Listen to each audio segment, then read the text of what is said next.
Neophyte Senator Francis Tolentino said there is no need for the Senate to concur with the oral agreement between President Duterte and Chinese President Xi Jinping. Tolentino made the statement in his first privileged speech in the Senate on Monday.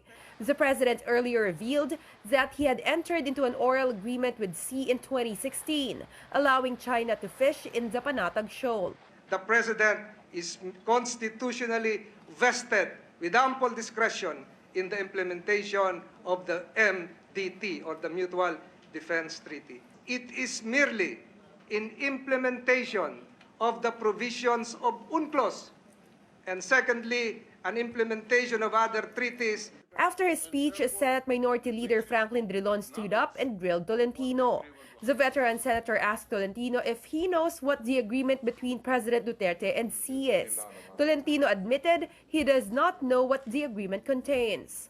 Since we do not know what the agreement is, how can we come to the conclusion that it does not require the concurrence of the Senate when in the first place we do not know what the agreement is all about? We rely on the political judgment, good faith decision of the president to fulfill his duty on what is good for the country. Tolentino added the Department of Foreign Affairs may have information on the matter. I think the proper agency that would have to report here would be the Department of Foreign Affairs, if there is indeed such an agreement, considering they are the official repository of all treaties and international agreements entered into by our country. This prompted Drilon to ask the Senate Committee on Foreign Relations to order the DFA to face the Senate and put on record what the oral agreement contains.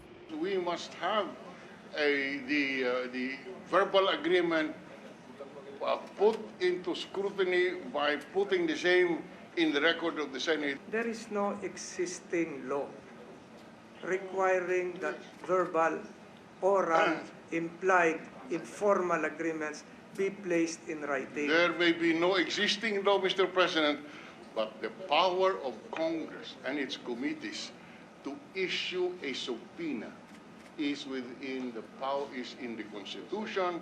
Senator Dick Gordon agreed with Drilon. Gordon said he believes the president is duty-bound to clarify what the scope of his oral agreement with Xi is. Anything that has got to do with the exploitation of our natural resources, including fisheries, must be given by way of a formal notice by the President to the Senate.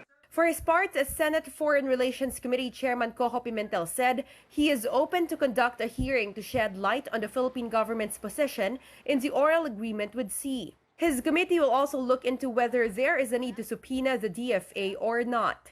Joyce Ilas, CNN Philippines.